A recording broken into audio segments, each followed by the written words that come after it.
Yo, this hot, this the spot, there it is pod.com. We're interviewing the best comedians, so tune in quick and get your ears receiving them. We talking about life and laughter stream right to you, from the microphone right to your home, dude. Side note, this might get embarrassing, but no, don't sweat, yo, cause there it is.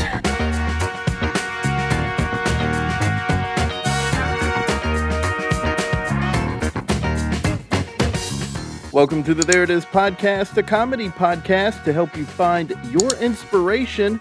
I'm your host, Jason Farr. Let's do this. Thanks so much for listening. Rest in peace, Bob Saget. It's hard to lose those constants in your life, and he was one of those people I've seen all my life, and he always put a smile on my face, so wish I could have met him, but I'm sending love to his family and friends.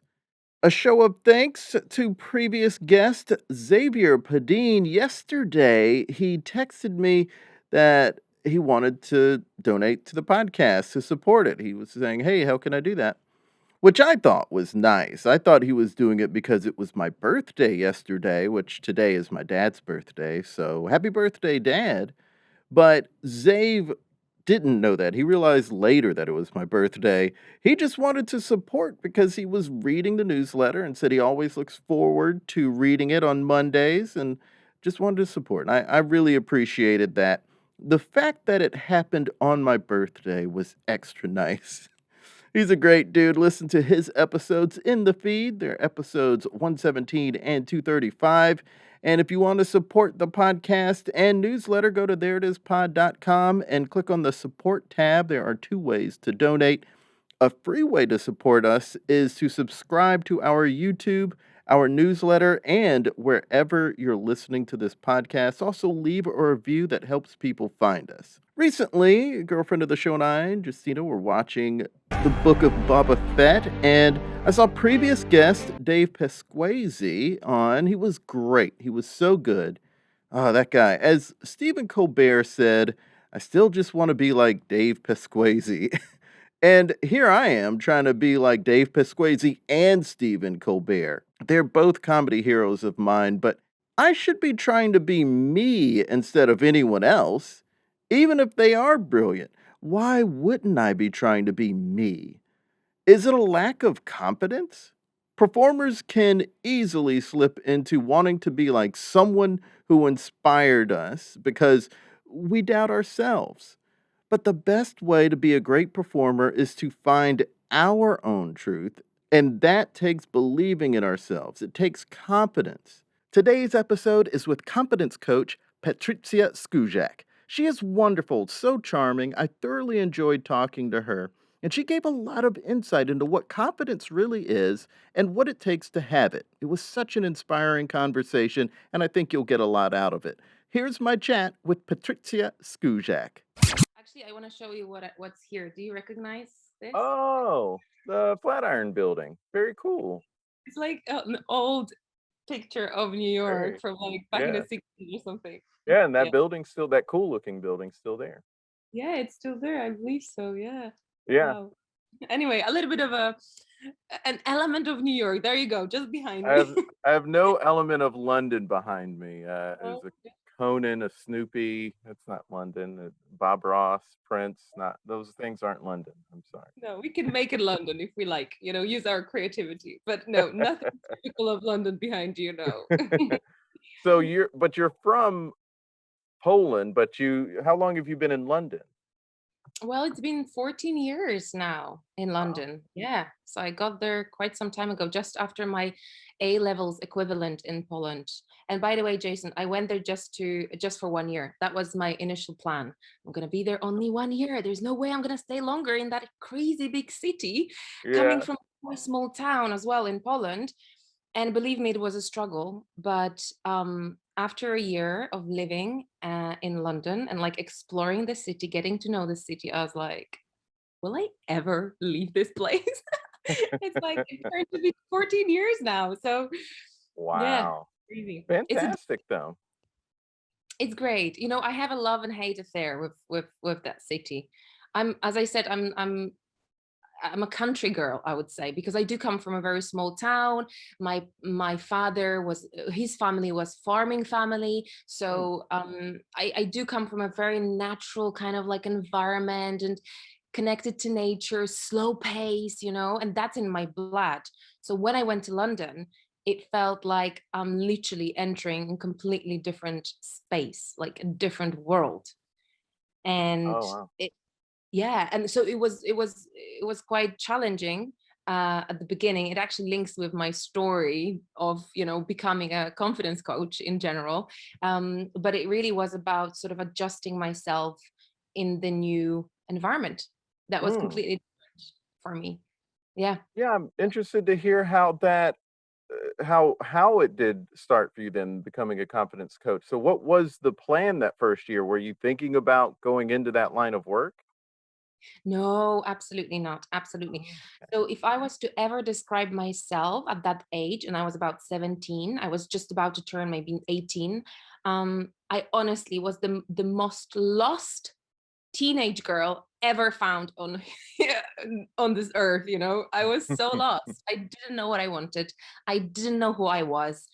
And then I was thrown into this huge city that was so different to what I've known in my life, speaking different language. I didn't speak English then, so I had to learn English. I mm, had to immerse myself in new culture with new people.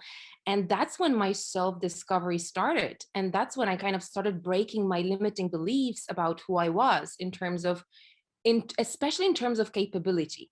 Am mhm, I capable to be successful? Am I capable to learn? Am I capable to grow? And slowly, by being in a strange place, I didn't have a choice but to be capable. mm, mhm. And that's how I started building that internal belief in self that back then I didn't know was going to serve me in my career in any way. I just knew, I was on a journey of growth. And I was Wow. certainly on a journey of building confidence, you know, internal Yeah. confidence. Wow. So that's what do they call that? Like a baptism by fire sort of situation where you're you're just thrown in and you just have to figure it out. Absolutely. And honestly, often when sometimes I use my story in my workshops or programs that I run, just, for people to relate. And that's very powerful when people can relate to your story. And so, I often compare two images, a map of my town in Poland, which has like, I don't know how many streets, like, I don't know, maybe 20 streets Mhm. altogether. And then you've got a map of London.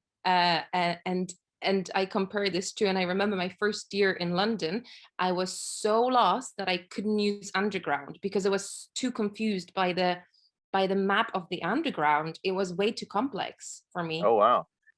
So just to compare like the level of my confidence then, when I was actually struggling to read a map of a big city, not Mhm. to mention move around and communicate, and change. And yeah, that's how I started in a way. Wow, goodness. Yeah, that's I mean, we have the subway here and it does take some time. It takes some time to get used to that. You miss a lot of stops or you just go flat out in the wrong direction and Yeah. you have to switch. Oh, it takes a lot and you there is a lot of having to mentally not break down when that happens because when when you miss the train or you start going in the wrong direction, everyone does this. They'll start saying, "Oh, I'm so stupid," or "I'm an idiot," and Yeah. you that doesn't help you get home. So you have to stop that, and you have to focus on the task at hand. So I guess that was the skill that you were honing, or one of the skills you were honing, just trying to Yeah. figure out how to maneuver around London. Yeah, how to navigate, absolutely. And you nailed that voice. You kind of touched on it, which I often refer to in my work, which is that inner critic or inner judge, that actually tells you you're silly or you're stupid, you're going to get lost, you're going to be late. And so that voice back then, without even naming it then, was basically telling me you are not capable to navigate this big city. So for the first year, I was only using buses in London because I was Mhm, literally scared to go down into the underground. And that mhm, voice was pretty loud, not only in that area of my life, like moving and transporting myself across the city, but in other areas too. I picked up my university degree 2 years after arriving in London. So it took me some time to first learn the language, but also to settle and to feel even comfortable enough to apply to universities. Oh, wow. Yeah. That's interesting that even to apply. So what were you doing those 2 years to build up the confidence to even just apply to university? Mhm. So it's a great question because actually the first 2 years I was a nanny. I was living with English families. That's how I started. And I was a nanny that didn't really require me to speak English very well. I had to do very basic tasks, but the opportunity for me was incredible because I could be in an English family, hearing English every day, Mm, trying to communicate in English, and picking up the basics from the start, which helped incredibly, living with Brits. But again, the plan wasn't to stay there. The plan was to learn English for a year and then go back to Poland and then apply to universities there with English, as my another sort of like asset and experience of living abroad. But yeah, slowly in time, honestly, it was like breaking one ice at a time, and it was just out. I basically got myself in this loop of confidence building that was technically based on two elements: challenge, overtake the challenge, build confidence, and take on another challenge. And it mhm. got so addictive to me that it actually, I enjoyed it. I got to the point when I enjoyed setting myself a challenge. So I picked up another language, Spanish. Yeah, I um, saw that in your when in researching you, I was gonna ask, did you also learn Spanish? Okay. and I loved it. And yeah, and I actually then spent 1 year living in Madrid in Spain as Yeah. well. So it enriched my whole experience also when I was a student, at the time of being a student.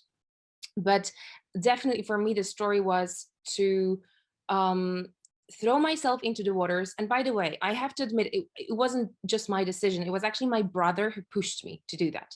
He Oh, okay. was he was already in London and he spoke English um, much better than me at the time, and he basically invited me. He's like, "Hey, come over." I was his younger sister. He's like, "Come over. I'm gonna take care of you for the first year, and then you're gonna come back to Poland. You don't need to be here." And so Mhm. if not his push, I wouldn't come from the ground zone of lacking confidence and being this timid and afraid girl to suddenly be like, oh, I'm gonna go to London and be great. Oh, wow. So if he It, had not done that, what do you think you would be doing now? Would you be a dancer? I understand you did oh, some of that. Were you a dancer at one point? yeah, well, I was doing acting and I was dancing at school, so I probably would have gone uh, that direction. But I just don't know. I don't know what would have happened. Mhm. My idea was to go to Krakow. I don't know if you know, one of the biggest cities in Poland, Krakow, Okay. and study linguistics. I did like languages. I actually Okay. um, studied Russian at school, so I loved Russian poetry, Russian literature. I was in love with that language, and so I wanted to study that in Krakow. The alternative was London and English, and that's what ended up being. Okay. Yeah. Well, very cool. There's a number of things Mm. that you do, and Yes. that you have certification in. You're a Scrum Master. You're a certified Scrum Master, correct? And that's someone who helps teams Mhm. finish their projects. Is that the Yeah. person who is that the role? Okay. It's a fun name, Scrum Master, and I had to look up what it was. Yeah.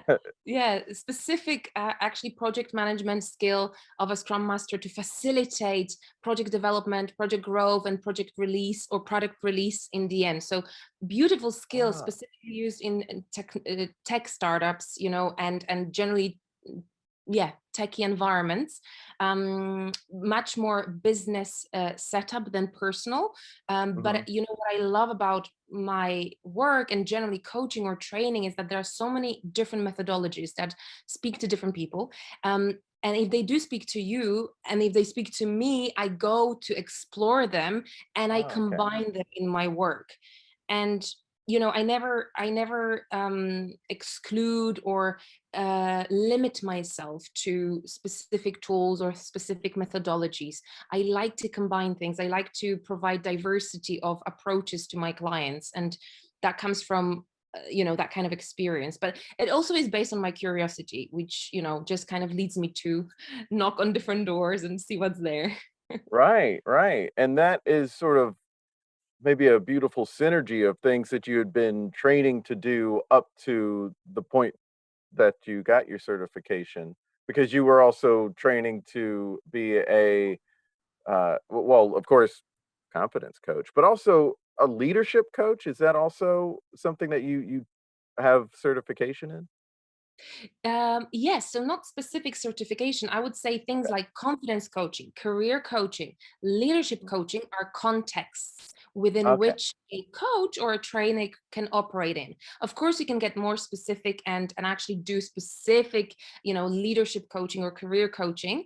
But in my case, my qualification as a coach is based principally on two trainings, which is NLP. I'm an NLP practitioner, neuro-linguistic programming practitioner, and coactive coach. And that's basically these two trainings provided me with the qualifications that I have now to do what I do. And the context of confidence really came from my story, from the experience and the clients that I've had in the past that actually allowed me uh, to channel my coaching energy into, and it became Okay. confidence. And as I said, I really look at it more as the context as opposed to a skill in particular, if that makes sense. Uh-huh, it does. The skill set comes from the actual experience of working around cases of confidence building, confidence loss, and confidence enhancement, and stuff like that. And I'm not gonna lie, I do have a room covered with confidence building books. So I'm personally obsessed about the subject myself.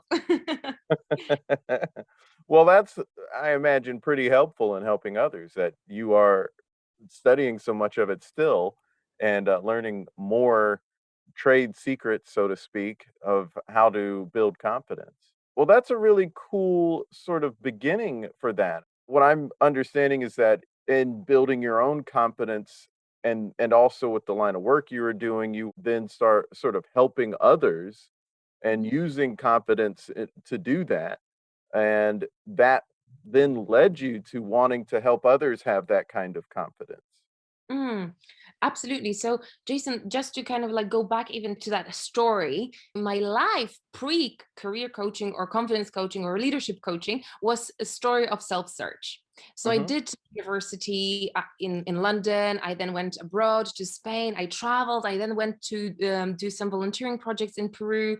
So I was looking, I was still kind of like, I'm definitely building that confidence. I'm believing in myself. I'm at the point that I can do anything, but I just don't quite know what should that be.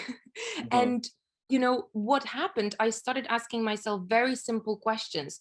What do I enjoy doing? What am I attracted to? What do people see in me? What do people recognize in me?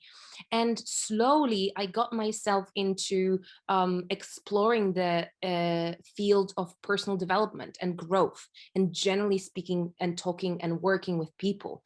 I came up with three sort of requirements for my career development, which was working with people, making an impact, and being independent. I was Hmm. like, I need to tick all these three boxes, and then anything that will fall into that category of ticking those three boxes will do as a career for me. And that got me into NLP training. And then from NLP, I got into coaching, training with Coactive Institute. And then that got me into developing my practice, which opened in 2016 in London. That's when I started officially as confidence and personal development coach. And that's when I started also kind of like nailing my niche and attracting clients, business clients, personal clients, who come to me today specifically with an issue of confidence, with an issue or challenge of self-esteem. In other words, anything and everything to do with a relationship you have with self. Oh, wow. Okay. And when people come to you for help, what are the most common, or what are some of the most common issues that people are having with confidence? Is it simply believing in themselves, or is it just having motivation? Mm, great question. And the reason why this is a good question, because often, you kind of touched on two different things. One thing Right. is confidence, which is believe in self or trust in your abilities. And Mhm. then we've got self-esteem, which is not separate from confidence, but it's slightly different. And Mm, this is about your relationship you have with self around your feelings and thoughts you generate towards yourself. So it's about mhm, how you how you see yourself, how you feel towards yourself. So it's less tangible. Confidence is more about your behaviors. How do you act in the mm, world? Do you mhm. act confidently? Do you speak confidently? Do Yeah. you face your fears, Mm. consciously? Would that category also involve trusting that you are skilled enough to do something? Yes, yes. But self-esteem is more whether or not you actually like yourself, or like you trust yourself that you can finish a job, but Yeah, you say mean things to yourself in your head about how you do the job maybe, or something, or how you're correct. not in a better position because you're so blah. Yeah, correct. You can have a huge belief in an ability of yours or a skill, and you may hate yourself at the same time. You're totally Right. right. But on the other hand, you can be completely in love with yourself, talking about humble self-esteem, Mhm. mm, and don't and not do the things that you want to do because you don't believe you can handle those things, or you don't believe you'll be successful at that.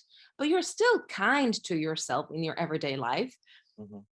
So it can go hand in hand, but it can also be quite separate. So when you ask me what sort of clients come to me, what are the issues, it really depends. Sometimes it is about specific confidence issue. They want to be more engaged at work, for example, in the Mm. business setup. They want to be more active. They want to show up more. They want to be out there. um, and so that is more about capability and trust in self. Mhm. Others basically come with issues like obesity, or maybe they seek healthy and fruitful relationships, but they can't attract the right partners simply because they don't believe they're worthy love, Mm. or they're worthy healthy body. And that is much more deeper, I would say, issue, and definitely less tangible, but probably in my line of work the most powerful, that makes Yeah. the actual difference when you go deeper. Wow. And so does that make it harder to pinpoint what someone is dealing with? Because they may not even know how to express what they're Yeah. going through. Yes, and absolutely, this is definitely a longer process of building, first of all, awareness around what is going on internally, right? Forget about what's outside. The outside world is telling us what you're not happy with or what you want to change, but the source is probably somewhere deep there that we need to uncover. And so Mm. often that process is longer because it takes that extra self-awareness, self-discovery um, period of time. Mm. Interesting. You mentioned something about having a humble self-esteem, Mm. and I'm wondering the difference between confidence and cockiness, because that's something that I've heard people talk about, of like, "Oh, well, if I acted more confident, then I would be arrogant," and they're not wanting to be arrogant, but those are 2 very distinctly different things, right? Absolutely, absolutely. And Jason, what a great topic this is, because a lot of people actually resist the only work on confidence or self-esteem because they are afraid they will turn arrogant, Mm, big-headed. And they don't want that. They want to stay modest. They come from a modest background, modest family upbringing. They don't want to work on confidence, even though they realize this may help them. So really valid topic that I get to experience here all the time with my clients or with people who come to me. And I believe this is one of the biggest misconceptions about confidence, that often is linked or confused with arrogance. Mm. And yes, these two are very, very different. I would even argue they are opposite to one another. They Wow. land on two different spectrums, completely opposite spectrums. Yeah. And this probably the simplest difference, if I may, I'll try to simplify it as much as I can. The simplest difference is that real confidence, the humble confidence, as I call it, really comes from within. And it's based on that strong relationship we have with self. Mhm. And it doesn't need external factors. Right. Arrogance is the exact opposite. It comes from external ego pleasing situations. Oh, so like if someone gets success and they have a nice house and a nice car and their career's going gangbusters, that's what makes someone arrogant, Absolutely. And or can make often, someone arrogant, I guess I should say. Having a successful career doesn't mean you're definitely going to be arrogant. no, no, absolutely, you're right. There is a risk of becoming more arrogant, but I would even say there is a risk. I would even argue that actually, um, arrogance is almost a byproduct of big ego. And Mm. we don't choose to have a big ego, right? Or it's not in our kind of like, I don't know, a plan of life. For the next 2 years, I'm going to work on building my ego. Mhm. It is or it's not. Some people are just, like that. So when we talk about the difference between confidence and arrogance, I always need to talk about ego. And there are two ways to build ego, or for ego to sustain itself in our lives. One way is to make ourselves feel better than others, right? Mm. And in order to do that, often that looks like making others feel worse. So, really focusing on others and belittling them, or making them feel insignificant in the room by putting ourselves out there and being louder and more evident in the room. Yeah. This is Mhm. all subconsciously working on the ego maintenance.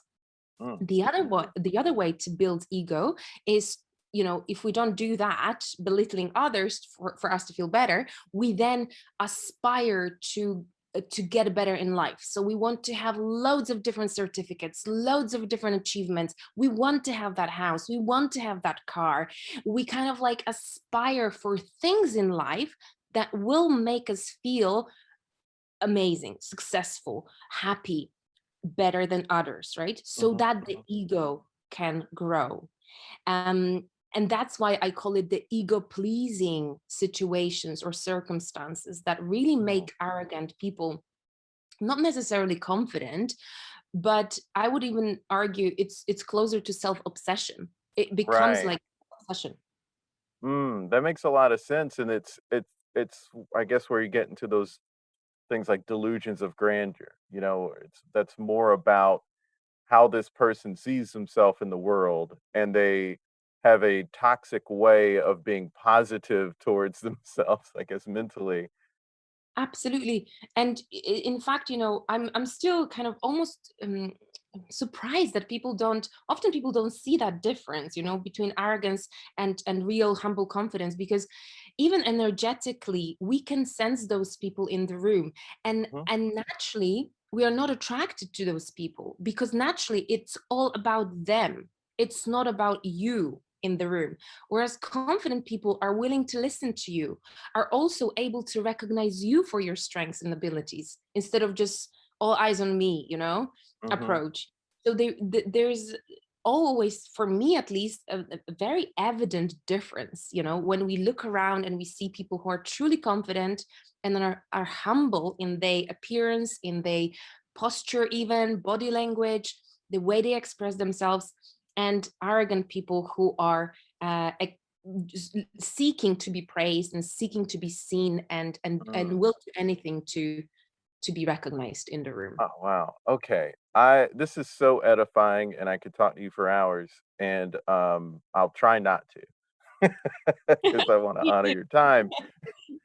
But there's sure. so much I want to unpack about this idea, because as I'm an actor, I'm a comedian, and I want to have success so I can take care of myself and a family. Mhm. And so much of success in the entertainment industry is projected in these ways that look very arrogant, like the way some people display their wealth and their success. It's less about, hey, I did this work and I'm proud of it, which is maybe a more humble way of approaching it. And whereas others are showing all the watches or all the shoes or their car and their big house, that sort of stuff seems to be what success is in the entertainment industry because that's what we see all the time. But I don't want that lifestyle. I don't want to engage that part of it, but it almost seems hard to push forward when I'm thinking, "Oh, but do I wanna be a part of that lifestyle?" There's gotta be a way to be successful and humble and have a normal level of confidence and self-esteem. Mhm. Absolutely. I mean, I love what you're saying here, Jason. And you are basically touching again on a very important point, which is comparison. And Mm, how comparison with what we see, you mentioned about what you see, how potentially other people display their definition of success or happiness, actually can impact our own understanding of mm, our success, our definition of happiness or success, right? mhm, And so in the work that I do, generally in personal development and growth, it always starts, in order to have this unshakable confidence, it always starts with very clear and sound understanding of you and what mhm, makes you you, what makes you successful, what makes you happy, what makes you feel achieved or accomplished in life. And so once you establish that and you're really clear on that, not only reducing comparison would help too, but when you do compare to yourself to other definitions of success, you have that reference point that is sound and clear and you can always go back to and refer to, and that's your perspective, that you hold on to. But if it's not clear, if you keep questioning it, if you don't trust it yourself, then obviously it will be easier for other trends or people to influence your journey. mhm. Gosh, that is mind-blowingly eye-opening. I'm so thankful for you sharing that. There's also some talk you mentioned some things that made me think about self-acceptance, Mhm. um, and that's something also that you work on with people. There are people who will say, "Oh, you can't really change." Self-acceptance, is that about helping a person accept where they are Mhm. and trying to change, or is it saying you can't change except who you are as a person, or is there a little bit of both? Ooh, wow, what a great question. Another great question. I'm really enjoying this podcast, by the way, Jason. Oh, thank you. You really do ask fantastic questions. So, wow, I would say self acceptance is the source of self love and empathy before you dive into self growth and improvement. Oh, wow. Right. Self acceptance is not about settling and not moving and not changing and just being where you are, is allowing you to accept where you came from, where you are, who you are, and from that space of self-love and self-compassion, grow. Go Mm, and dream big, right? But you can't dream big or expect yourself to achieve those big dreams if you don't accept yourself for who you are, if you keep blaming yourself, if you keep complaining on your history or your background, or blaming your parents or whatever that is. That is a space of negativity in general, and it's not going to breed you motivation, self-drive, only from this space of self-love. And that's what self-acceptance to me is the mm. birthplace, I would even say, to growth and development, and achievement in life. It's the birthplace. Wow. You were saying knowing the self. Mhm. How much self-awareness does it take to be able to really know yourself? Like I heard this great quote once, and I'm sorry that I can't remember the name of the person who said it, and so I don't know if they're problematic in the world of self-help, but they said something to the effect of, "You are not the voice in your head, you are the one who hears it." Mm. And that helped me sort of rejigger my thinking because I thought it was like me versus me in my head, but instead it became, no, I'm the one who disagreed when that negative voice spoke up in my head. When it comes to self acceptance and accepting who you are, knowing who you are, and knowing how you operate in the world so that you can then grow, how difficult is it to find the self? How do you do that? Does it take all this self awareness or what? Wow, self-awareness, I would say, is a never-ending story, or it's always work in progress. But I would say the more you ask, Jason, the more you ask, the more curious you are, the more observant you are of your own thoughts, your feelings, and your behaviors. These are the three elements that I always want my clients to focus on: thoughts, feelings, and behaviors. The more you observe those, and you kind of like analyze them, you hear them, you question them, you sometimes even journal them when you have a moment, the more answers you will have. And that's why I say there's not an end to it, because every day brings different experiences. Every time we meet someone new, we learn something new about ourselves, right? So Hmm. it's more about the attitude you have in life and to what extent you allow yourself to know yourself, and often I would argue it ends up being, like I call it, mental fitness plan. When you actually have a plan to do it, you have your own tools or exercises that you entertain daily, like journaling, or like simply, for example, one of my key elements that I have been always working on in my life is dealing with confrontations, or dealing with uncomfortable conversations when someone is shouting at me, or someone is having some sort of problems that I can't deal with, and they have really bad energy that I can't deal with, and I'm normally just very afraid of that energy. How do I deal with that? So often, the way I work on it these days, is I imagine myself stepping right next to myself to Mm. observe how I'm reacting to that confrontational person or to that angry person. And that Hmm. allows me to give myself perspective and help myself in terms of self-management in that situation. Because Oh, I see more, I sense more. okay. I gave myself space to be more aware, talking about Right. awareness. My grandfather used to say this quote that I love. It's one of my favorite quotes. It's that we should work to have thoughtfully controlled emotions and not emotionally controlled thoughts. And that always made sense to me because we so often react emotionally and we don't give ourselves that separation to say, okay, here's how I'm feeling, but what do I think Yes. about that? What do I Yeah, think about what's going on? So that takes some time, I imagine, to get to that place where you can separate yourself because I guess our lizard brain reacts before we even have a chance. The front of our brain is able to recognize that we're about to react that way. So, what can someone do to actually separate themselves? absolutely, Jason. So one of the key things, and by the way, this is what I call self-management, like pure conscious self-management, because that self-management is about managing emotions, thoughts, and therefore our behaviors, right? And how those emotions and those thoughts impact our behaviors in life.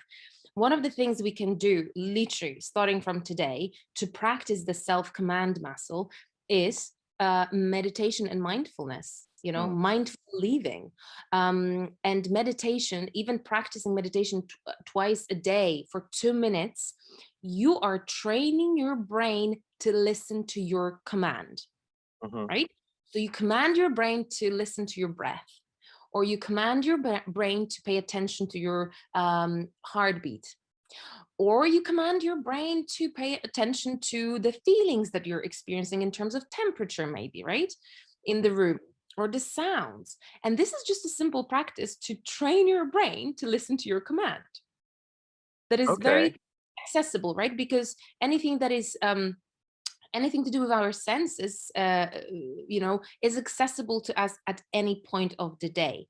And so I do those practices at least twice a day. I do longer meditations, guided meditations. I love guided meditations because they are probably, for me, the most effective ways to then for my brain to stop and listen when I do have a command, in a specific moment or situation in my life. Like, I could be super nervous right now, but I command my brain to stay calm and stay composed and think about, for example, a waterfall or a tropical rain washing my body. I command my brain in that moment, and it's easier because I've developed a neural pathway that is now stronger through, and I build it stronger through meditation, through practicing meditation. So I always recommend that for building that self-command muscle. But I can't also miss the fact that the more self-awareness we build around those voices that we've talked about before, Jason, and we don't need to complicate things. Generally speaking, there are two voices. The empowering voice that knows your worth and loves you and believes in you. It's there, but it may not be activated. And the sabotage voice, the self-critical voice, the self-limiting voice, call it as you like, it's the voice that actually even has a place physically and geographically in your brain. It's the left brain thinking. It's the survival brain, sometimes we call it. And the more we know those voices, what they say, when they when we turn up their volumes, when do they speak, what triggers those voices, the easier it is for us to then play with the volume. Okay. Who do I really want to speak right now? I hear my internal saboteur is really loud. Do I really want it to be that loud, or can I turn down that volume a little bit? Oh, that is so good. One of the things that you mentioned there was that meditation helps. And I love meditation. I'm not diligent about doing it. And I think it's one of those things that I think a lot of people have experienced where they want to go to the gym, they want to meditate more, they want to practice a hobby more, but they just don't make the time for it, or they just keep letting that item on the calendar or to-do list just pass on by.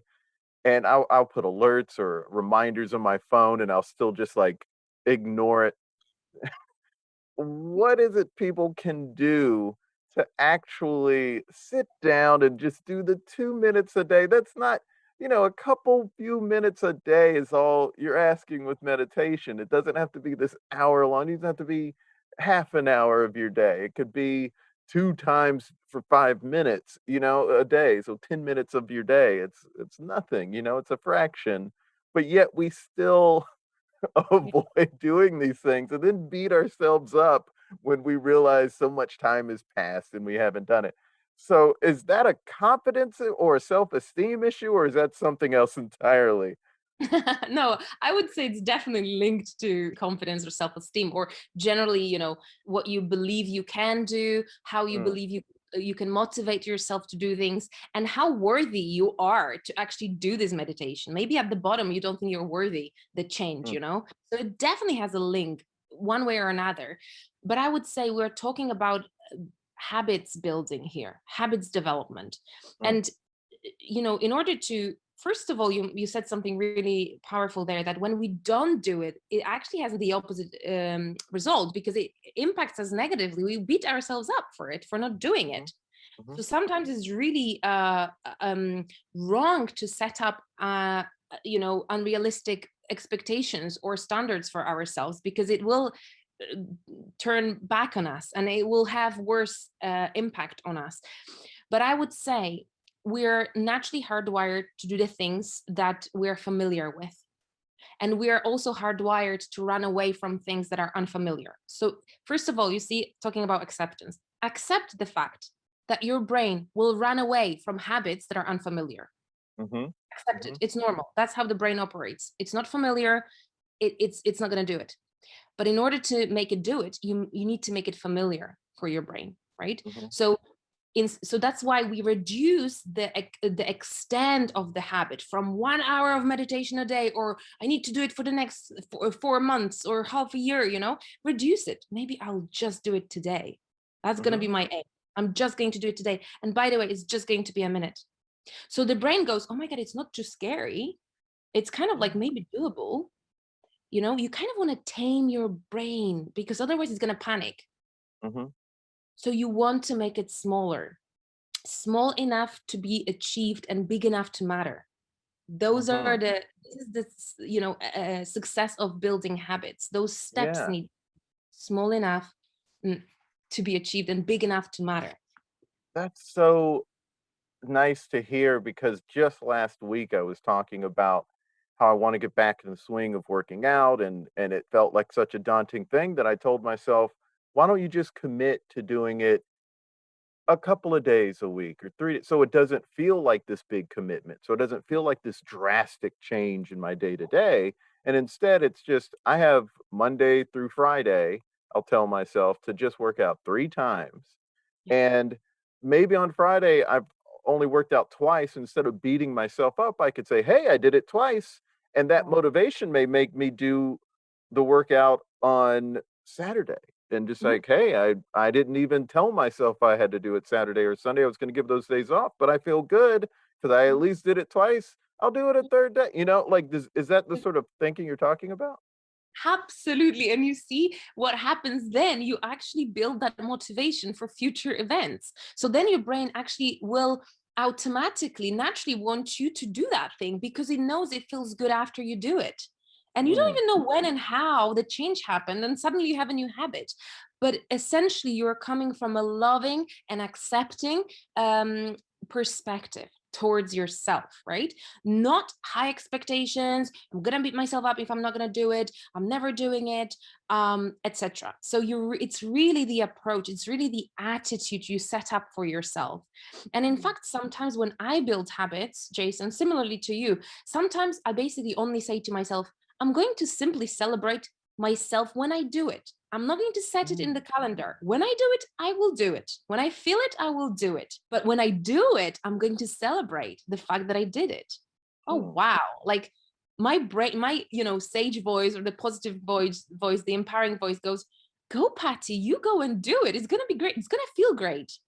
And it happens subconsciously. I don't know about that voice, but now, after studying how, about neuroscience and knowing how those neural pathway works, that's how it works. It automatically, somehow, consciously, unconsciously motivates you. Oh, that's so good to hear. That's so helpful. It's definitely possible. We just need to, as I said, I use the word trick, because sometimes we need to trick our brain if we know how it works, before it Absolutely. tricks us. A little while ago, you mentioned comparison and the comparison game that we can play. And I want to, before we end the episode, I wanted to touch on this because I feel like it is one of the things that a lot of people, as I mentioned earlier, in the entertainment industry go through, and especially on social media. And with the way we're hearing these reports about how social media is set up to kind of push these things that end up being negative for us. I was wondering what your advice would be to someone who is trying to navigate using social media, because people in entertainment have to be on social media. They have to have an account and a presence on social media, but Mhm. how can they navigate using social media in a way that's positive for them and doesn't get them caught up in that comparison game? Mhm. Yeah, so if I could just advise everyone to reduce it completely, that would be an Mm. ideal world, because comparison essentially is the number one confidence killer or self-esteem killer. It is. But considering, as you said, that often we have to be there, like myself too. If I could, I wouldn't want to have Instagram, but I know a lot of clients want me to show my work on Instagram, so I'm there for them. But it gets me to the point when I also compare myself with others. So how do we navigate that?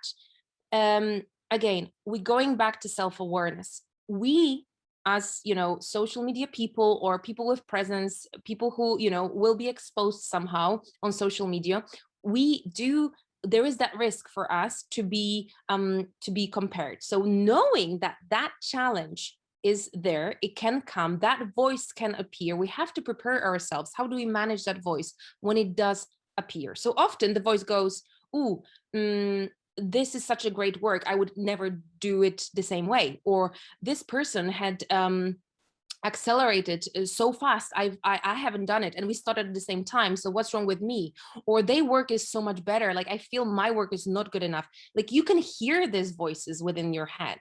Best if you actually make a note of what that voice says in the moment of comparison, because again, once you capture that voice, once you capture that language of comparison and the impact it has on you, you can then control it and you can cut it.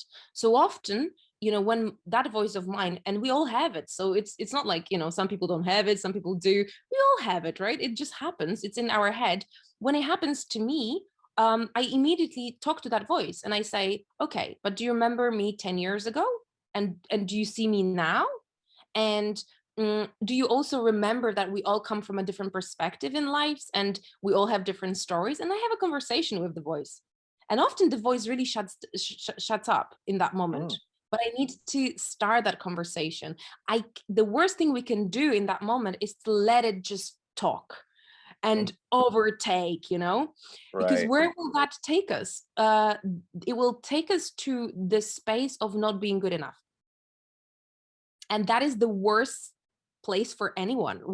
This is the worst place for us to be. And it's so unfair for us to get ourselves into that space, because comparing ourselves with others is just simply unfair. It's unfair. The only fairness in that is when we get inspired by other stories, where we inspire others, 100%. But if it takes us to the place of not being good enough or not being worthy of something that maybe someone else has, it's just unfair, because we all have different histories, stories, experiences. So true. And we also are going to have just a completely different experience moving forward. I can get on Instagram and see The Rock and, see him living a good life and being so disciplined and so confident and everything. It could be easy for a person to see that and be inspired, which I do find some inspiration from him. But it could also be easy for someone to say, like, he's doing so much better than I'll ever do, or something like that. And the thing is, he's got a different path, and part of his path was tougher than mine, but it was also just different than mine, and that led him to be where he is in this moment. But who knows where I'm going to be in the next moment, in the next time period of my life?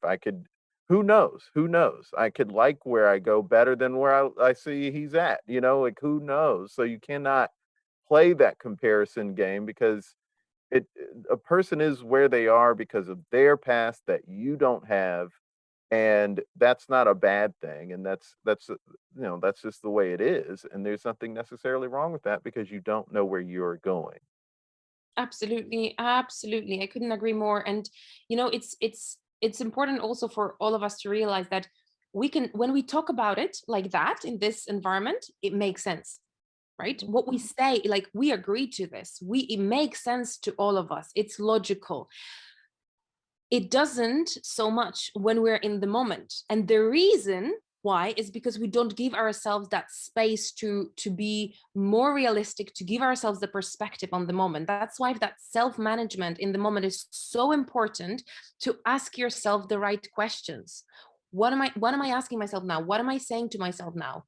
Why am I comparing myself to The Rock or to whoever else, right? Like, what is my story? What's their story? How can I get inspired by him? How can I compare myself to myself 10 years ago? Like, we need to ask ourselves the right questions or make the right statements in the moment of comparison, knowing that the comparison syndrome can kick in literally the moment we open Instagram, the moment we open Facebook or any other social media channel. The moment we can already prep ourselves with those questions just before we open the channel, Yeah. knowing that those voices can kick in any second, any minute. Oh, so that's like a little preparation you can go into to Absolutely, to sort yes. of sturdy yourself. Mhm. And best thing, Jason, is to really talk to yourself. Talk to yourself. So when you have that thought of feeling bad because you're seeing someone else's success, say it out loud. I feel bad right now because I'm seeing someone else's success. What else do I feel? Well, I feel like I will never get there. What else do you feel? Okay, well, this voice, best if you can name the voice again, who's telling you that, because it's not you, it's the voice that is telling you that. And best case, you can have a conversation, as I said, with the voice, and Mm, basically open an argument. Like, is this really true? To what extent what you're saying is true? And why should I feel this way? mm, that's so good. I really appreciate hearing this, all of this. This is all so good. There's the one other thing I wanted to ask about. Sure. Um, since I know a lot of actors and comedians come on, I believe that there's a myth out there that Mhm. comedians are so much more morose than the average person and sadder and more depressed, and actors are all just egoists and all this kind of stuff. Have you found that that's really true? Is there a group that's just consistently more depressed than others? Isn't the, don't people from all walks of life struggle with these things? I certainly, from my perspective, and I don't know as much about your field, acting, being a comedian, being on the stage, as like personal development, but within the sphere of personal development and growth, there really isn't much of a distinction in terms of the field you're in. Like in a way, we all have some sort of mental health issues, right? We all do. I mean, depression or severe anxiety is at the top level, but generally speaking, it really is not based on career or your field or your role in a society. It does come from so many other different factors, like your background or even your parents. Maybe you have some traumatic experiences from the past. There are other factors that I think are much more important and significant in terms of impacting your mental health than your actual work or the things that you do. Having said that, I would say that mm, perhaps people confuse being funny with being happy, or Mm, knowing how to be funny with being a happy person. And I think it doesn't necessarily is the same thing. So, you know, um, and suddenly someone who is seeing someone funny on the stage discovers that maybe they do have some issues with their confidence or with their mental health, and maybe they are even depressed. It makes them as people who are prone to it, or mm, have tendency to have that.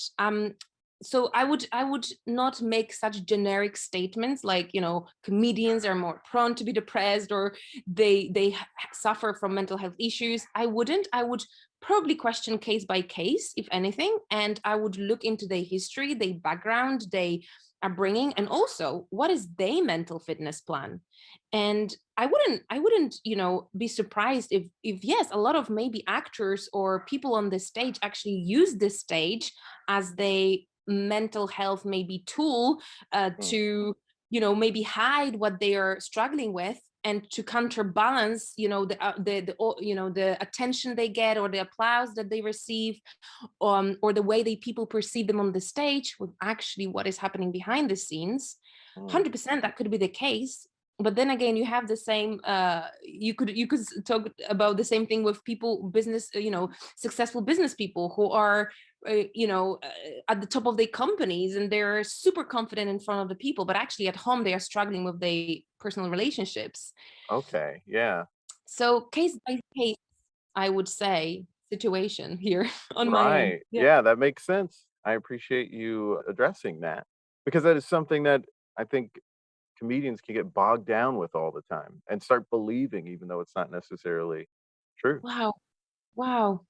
You see, and another thing, to what extent we allow those comments or those external, like whatever people talk about us as group or collectives, and to what extent we filter that and allow it to come to us and impact what we believe is the case with us. So I will keep going back to the core, which is nurturing and growing relationship with self. And once that's stable and clear and solid, nothing will shake it. no matter what they will write about you in New York Times, nothing will shake that, because you Sure. you just know what you know, you know.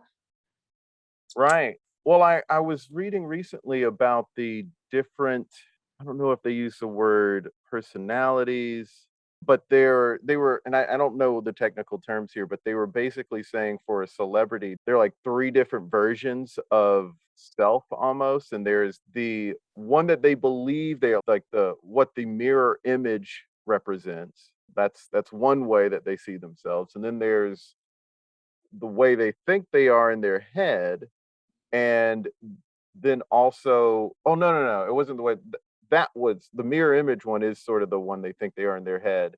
And then there's what people who see them publicly assume they are, and then there's who they actually are when they operate in the world. Is that the right way to express those three different? Absolutely, yes. And it makes total sense, you see. And I guess maybe here is where celebrities or people who are much more exposed to general public and audiences, bigger audiences, have to have that kind of potentially split personalities, right?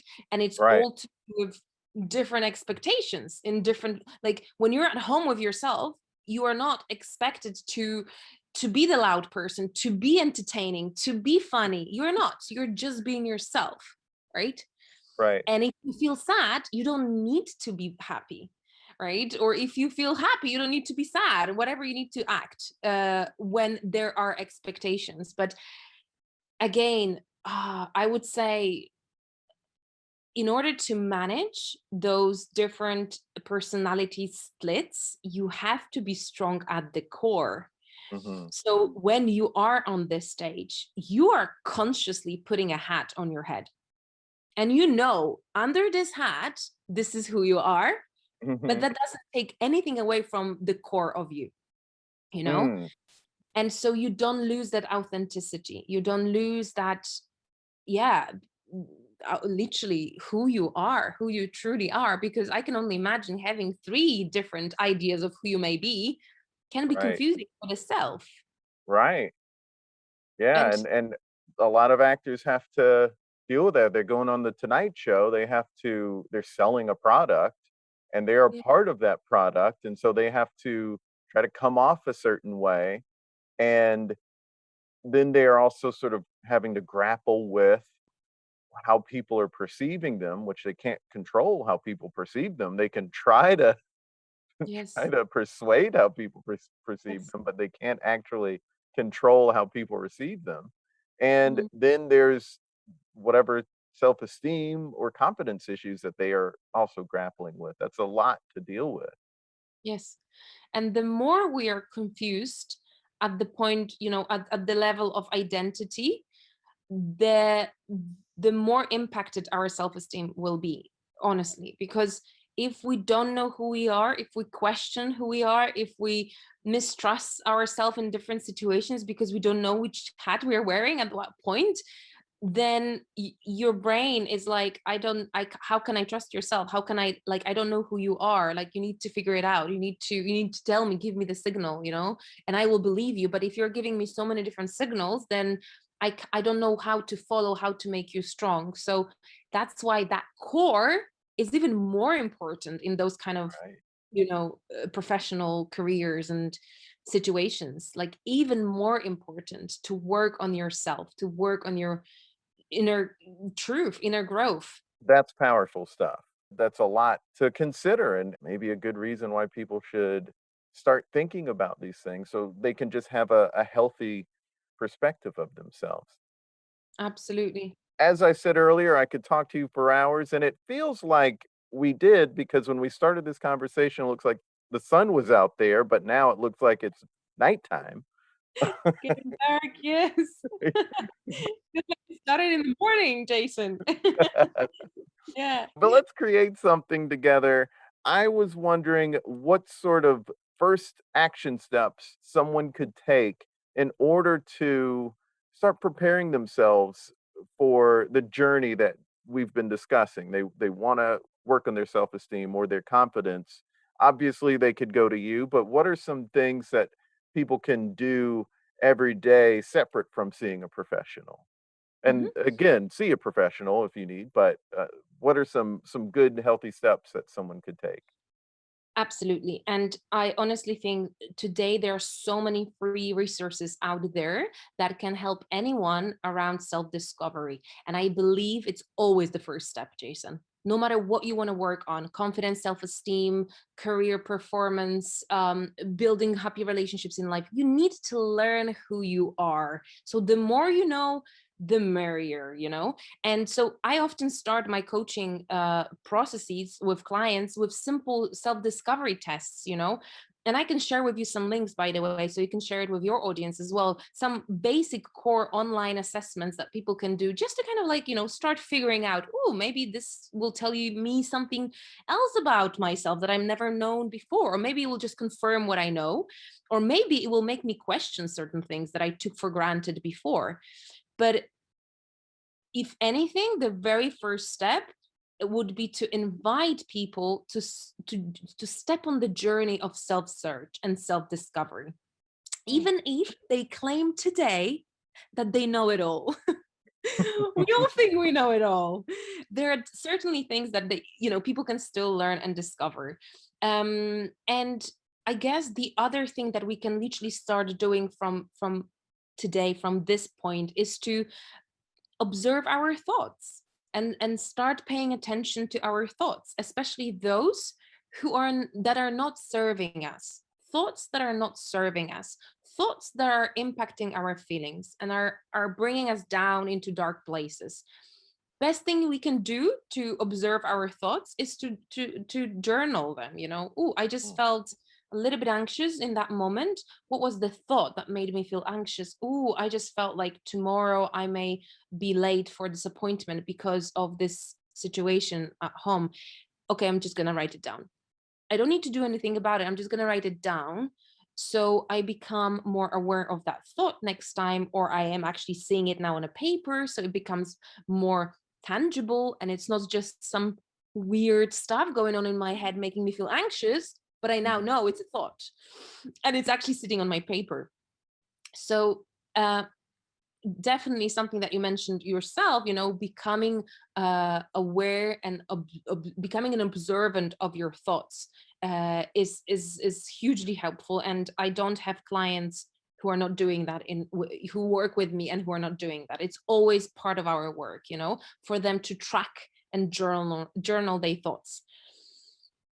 The other thing, I mean, I have so many things, by the way. But the other thing that is, I think, super interesting and super helpful for everyone, you know, we have the tendency to be hard on ourselves and to see our faults and to see, you know, areas of improvement. We are great at that. Yeah, we are really good at spotting things that we don't necessarily like. Mm-hmm. We forget to appreciate ourselves. Mm-hmm. And we forget to do it consciously. So one of the things that, again, all of my clients do is the so-called achievement tracker. They keep track of their achievements. Achievements, by the way, being moments of feeling proud of themselves. So it's not about big things, you know, I'm going to sign up for this master program and complete it in 3 months time, you know. No, it's about simple things like going to the gym, like going to the swimming pool, you know, and or ticking that box in the meditation. Not skipping lunch. Yeah, exactly, right, precisely. So whatever you feel will make you recognize yourself or appreciate yourself for something, note that down. You then train your brain to seek those things.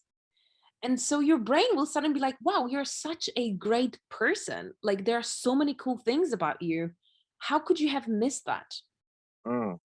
Yeah. Subconsciously, that helps in building as well self-appreciation, self-love, self-recognition, etc. So achievement tracker. And also, you know, people compliment us in life. People send us nice messages sometimes. I take screenshots of everything that is kind that was ever sent towards myself. You know, I have a folder on my computer called Acknowledgement Folder. Oh, okay.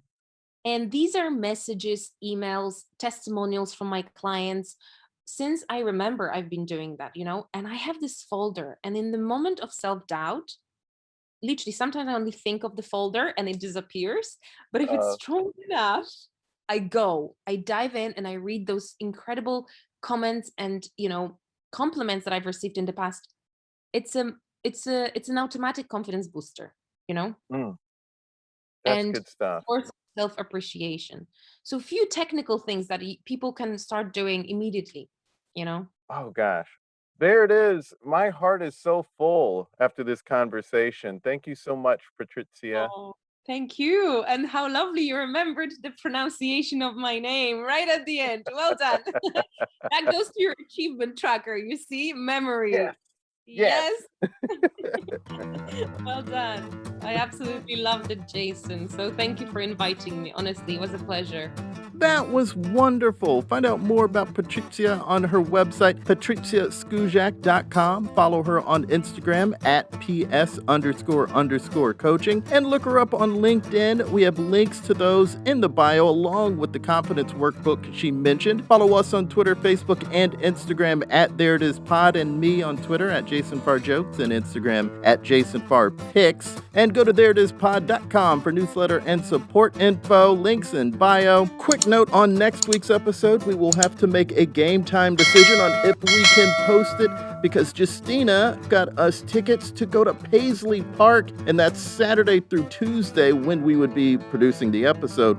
We will have a newsletter go out and we'll update you in that if we're having an episode. I can't wait. Until next time, be good to each other. The music for the theme song was created by Neil Brooks. The rap was written and performed by Nick Acevedo. The logo for There It Is was created by Jeff Prater. The There It Is podcast is produced by Jason Farr.